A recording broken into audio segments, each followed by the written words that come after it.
Sí, en 3 actas es una especie de tríptico expositivo que pretende recoger o recorrer la colección Josep Sunyol a partir de una serie de ciclos temáticos, de ejes temáticos, que de alguna manera singularizan aspectos determinados de esta colección.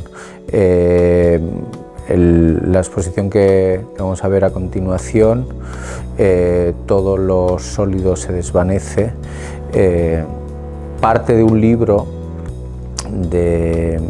homónimo, y es una exposición que refleja o que profundiza en un aspecto muy importante de la colección Sunyol, que es la abstracción, la pintura abstracta. Dentro de las diferentes obras, dentro de las numerosísimas obras que guarda la colección Sunyol, una línea muy importante de ellas son las que tienen que ver con la abstracción.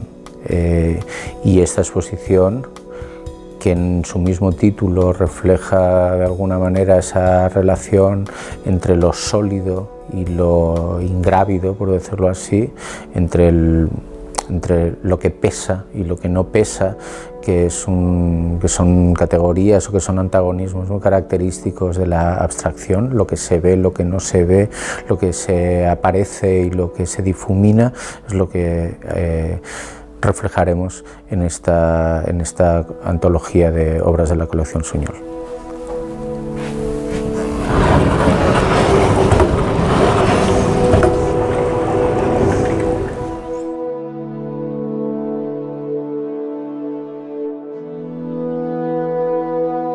Vivimos un momento de gran proliferación de imágenes muy realistas. No solo es que vivimos en una época donde las imágenes parecen haber colonizado la experiencia, o proliferan y se producen, se distribuyen de una manera como nunca antes habíamos asistido en la historia de la producción visual, sino que también, de alguna manera, esas imágenes son demasiado reales, demasiado realistas, ¿no? Desde el HD hasta las imágenes que captan a escala real un objeto. Es esto, la proliferación de imágenes tiene un cierto eco en la sobrecalidad y sobre verosimilitud de las imágenes. En ese contexto, los artistas que trabajan con la abstracción parece que se sitúan en un lugar ciertamente anacrónico, por decirlo así, ¿no? En medio de una hipertécnica de representación realista, optar por la abstracción es optar por un camino de alguna manera entre anacrónico y heroico, Además, hay algo en la abstracción que supone una especie de venganza sintética del barroco, que podría ser con el que podríamos identificar la realidad. La colección Sunyol tiene una línea autónoma dentro de la propia colección, yo diría una especie de microcolección dentro de la colección, que tiene que ver con la pintura abstracta de los años 70 hasta la actualidad.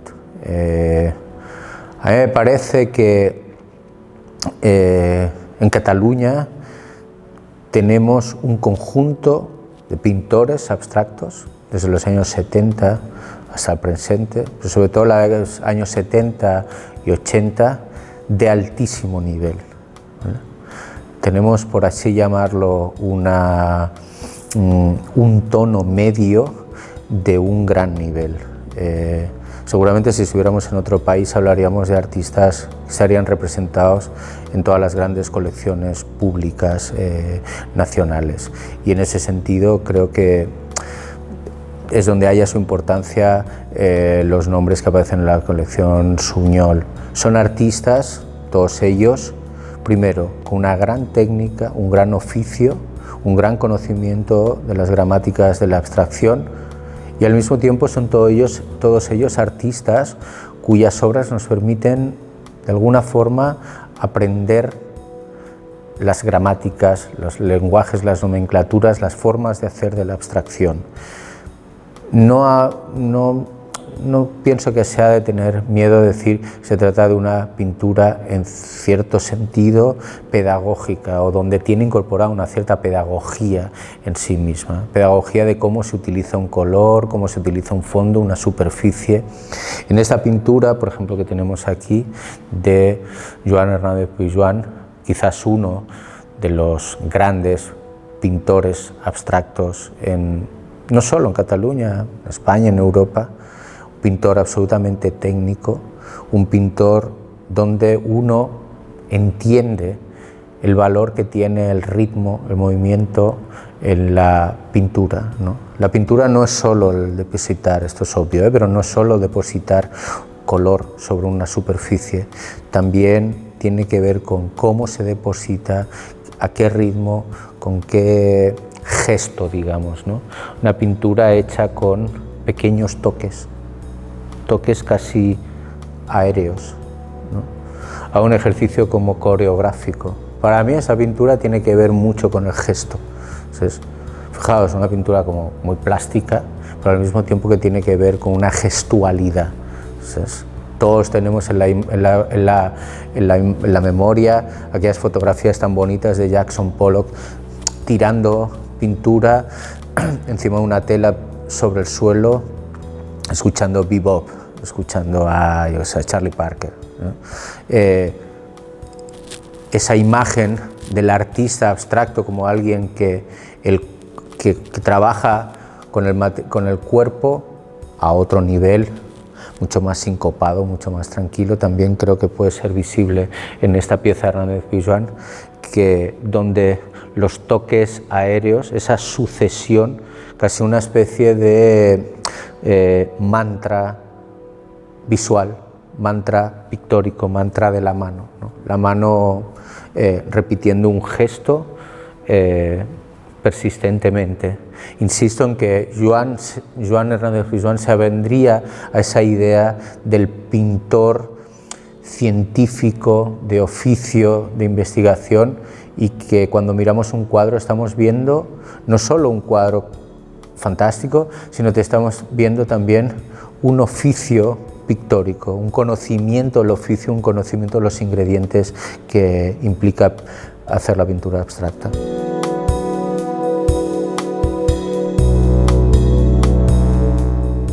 En las antípodas, hasta cierto punto, en las antípodas de esa, digamos, de ese rigor, de esa severidad y de esa insistencia que decía antes en la obra de Hernández Pijuan, esa especie de mantra de la mano, por decirlo así con un eslogan, en las antípodas de eso, dos cuadros para mí también que representan otra forma de entender el soporte, ¿no?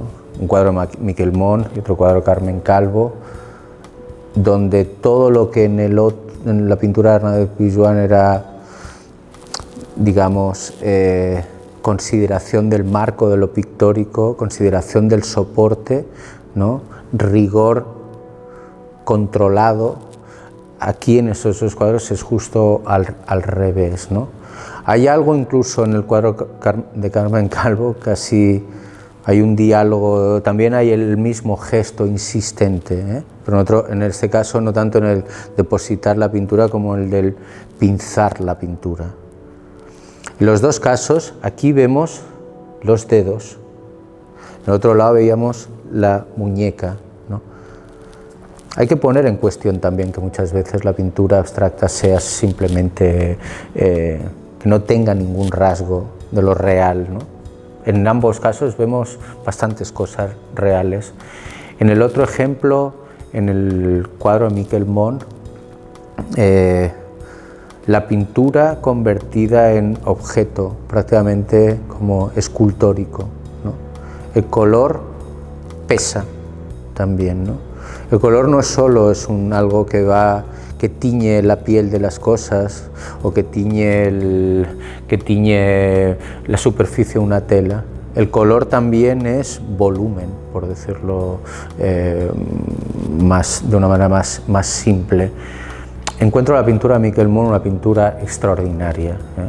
Una pintura, insisto, entre dos artistas. Si miramos a Hernández Pizjuán y Miquel Mont, hay una gran distancia cronológica, hay una gran distancia también de ideología y de metodología a la hora de concebir la pintura, pero al mismo tiempo hay la misma fascinación, la misma intensidad de trabajo con los dos grandes ingredientes de cualquier cuadro abstracto, que es, o los tres, que es color, gesto y superficie. La pintura abstracta la mayoría de ocasiones juegan en ese triángulo, lo cual es un triángulo no nada fácil de trabajar, pero proporcionar o desproporcionar esas tres instancias plantea una posición u otra a nivel plástico.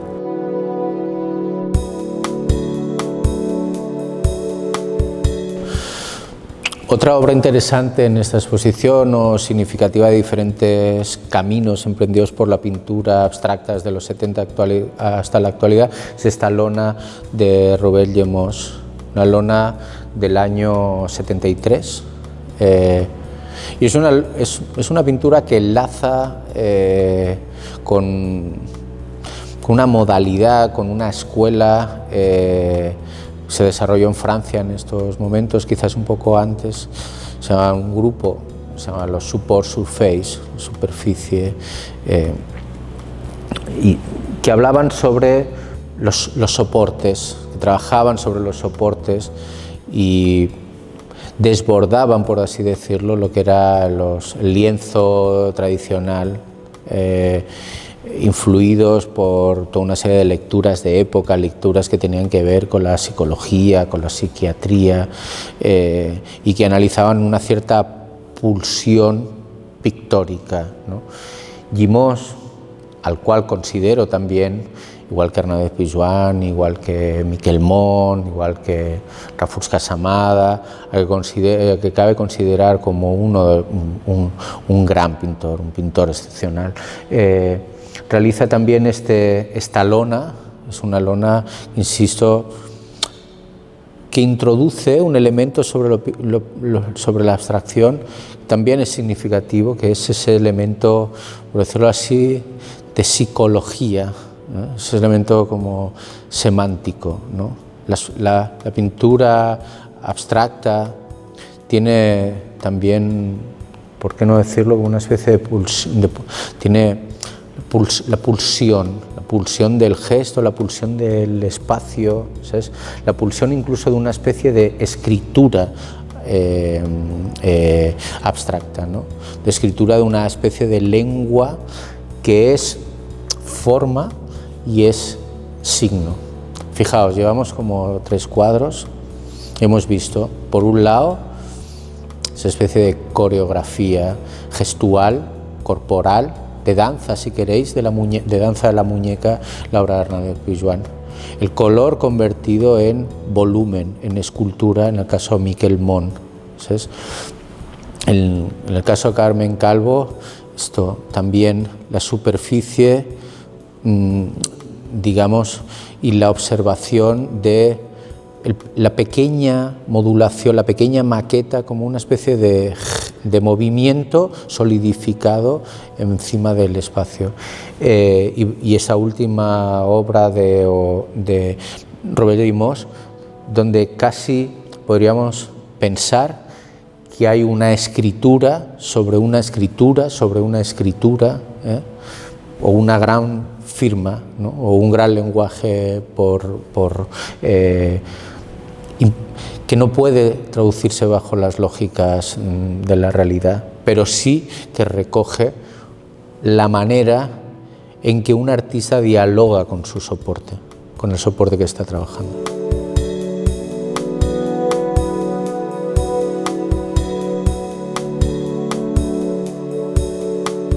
Estas 3 obras, estos 3 autores, Jordi Colomer, Fina Miralles, Federico Guzmán, De alguna manera manifiestan o demuestran que, lejos de ser un lenguaje de época, la abstracción es una metodología de trabajo, es una forma de entender el arte, una forma de entender la práctica artística que se extiende bajo formatos diferentes.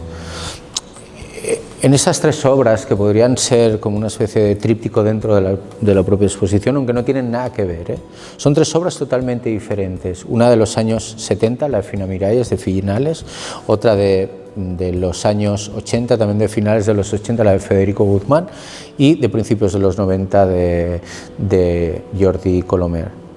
Me parece muy interesante en el caso de las tres obras, de estas tres piezas, que de alguna manera tienen muy poco a ver con la trayectoria de estos artistas, ¿no? Fina Miralles es conocida por otro tipo de trabajos, Jordi Colomer también, Federico Guzmán también. Esa creo que es un elemento significativo de la colección Suñol en ese sentido, ¿no? Muchas veces tiene obras de artistas que son excentricidades o son, no sé si llamarles anomalías o casos distintos, ¿no? Poco representativos, a lo mejor, de una trayectoria. Obras menos ecuménicas y sí que reflejan momentos determinados de los artistas. Aquí la pintura, hasta el momento, Hernández Pijuan, Miquel Mont, Carmen Calvo, Robert Llimós, venimos todos de un campo muy pintores que se definen como pintores, que obras que pertenecen al campo de la pintura, ¿no? Gestos que son gestos, consideraciones. Hay una ideología, si se puede llamar así, una ideología pictórica en todas esas obras que hemos visto hasta el momento. A partir de aquí las cosas se estallan hacia otro terreno.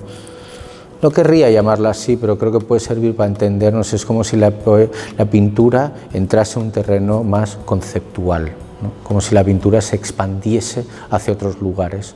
También pintan, digamos, el saber cultural, también pinta unas ciertas complejidades o complicidades que la cultura del espectador añade cuando se mira y que no tienen exactamente que ver con la plasticidad. En ese sentido, un proyecto dentro del proyecto de la exposición, que es el proyecto llamado Cartelas Poéticas, donde una serie de obras tienen acompañándolas, soslayándolas, interpelándolas, dialogando con ella. 6 obras en concreto tienen sendos poemas que de alguna manera constituyen no tanto, por así decirlo, una voz en off que te hable del propio poema, sino que constituyen una interpelación, ¿no? Un camino de una mirada hacia quizás aspectos que el lenguaje curatorial o el lenguaje codificado de la historia del arte a veces no permite, ¿no? En un momento hay algunos autores, por ejemplo Bifo plantea hoy, Bifo el pensador italiano, plantea que hay que volver a pensar el estatuto de la poesía, ¿no? Volver a pensar el estatuto político de la poesía, ¿no? De una palabra que no es la palabra que se usa como moneda de cambio para cualquier cosa. El estatuto, digamos, de excepcionalidad, el régimen de excepcionalidad, de anormalidad en el sentido más disidente que tiene la palabra poética, sin duda ha de ser revisitado. Entonces, Bifo plantea que tenemos que acudir a la poesía para volver a pensar la revolución, ¿no? O para volver a pensar la resistencia al capitalismo financiero. Me parece también un valor añadido dentro de lo que sería la propia contemplación, e insisto, un proyecto dentro del proyecto propiamente museográfico, la idea de que acerquemos palabras poéticas. Son poemas específicamente concebidos para hablar de las distintas obras a las que aluden, me parece importante que, aparte de tener los lenguajes más al uso del campo artístico, también tengamos otra gramática distinta que permita actualizar un poco lo que los artistas vienen proponiendo.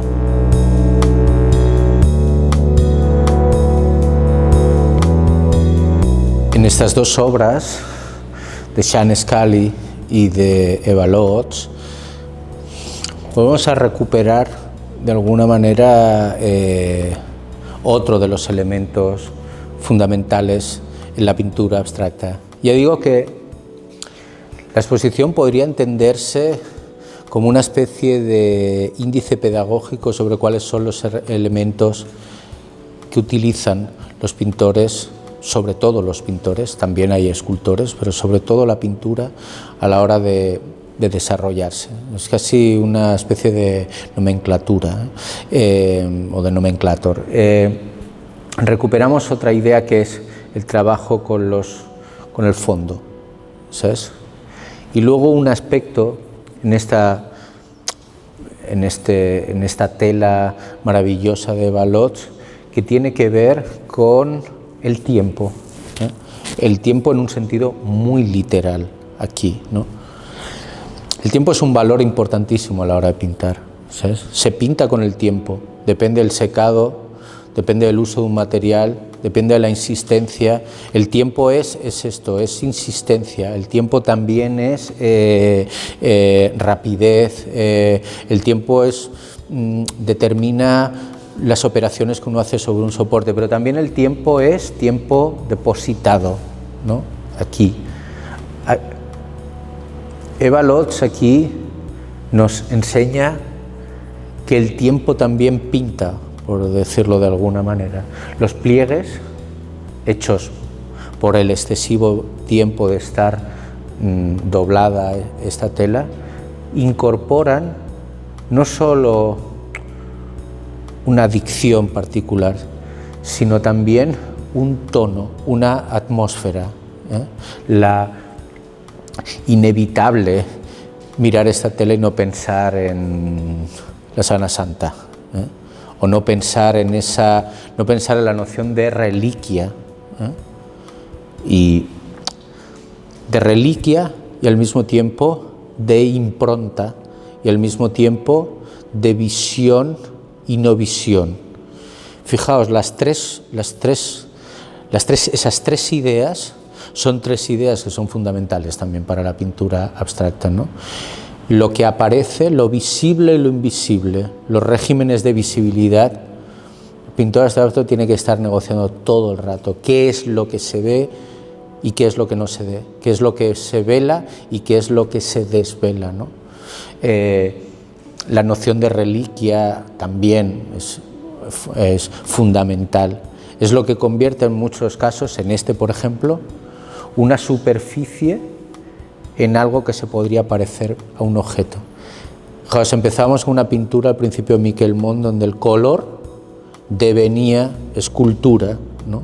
Y aquí podríamos decir que la imagen se convierte en escultórica, se cosifica, ¿eh?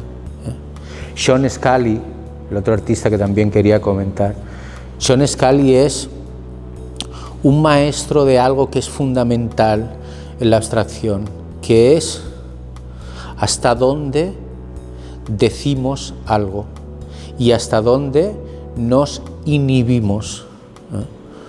Los pintores abstractos muchas veces trabajan con el no decir, trabajan con el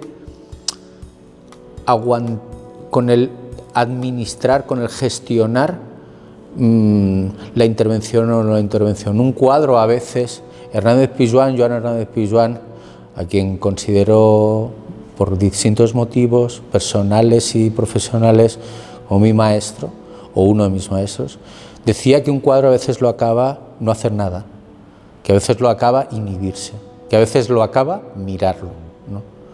Un cuadro, los pintores a veces acaban los cuadros mirándolo, es decir, no haciendo nada sobre ellos. Sean Scully es quizás uno de los artistas de los pintores abstractos que mejor han sabido dosificar en qué consiste inhibirse y lo difícil que es inhibirse, porque inhibirse quiere decir que cuando abandonas la inhibición, es decir, cuando te expresas, tienes que ser muy contundente lo que tú tengas que decir, muy intempestivo, al mismo tiempo muy sutil, ¿no? Muy violento, muy radical, al mismo tiempo muy poético, para abandonar esa inhibición. Todos los cuadros de Sean Scully se instalan en ese lugar, ¿no? El lugar donde un artista sale de su silencio para decir cosas importantes que al mismo tiempo son cosas muy pequeñas, ¿no? Y esa especie de lección de insignificancia creo que es uno de los grandes valores de la pintura de Sean Scully y en general de la mayoría de obras que estamos enseñando en esta exposición.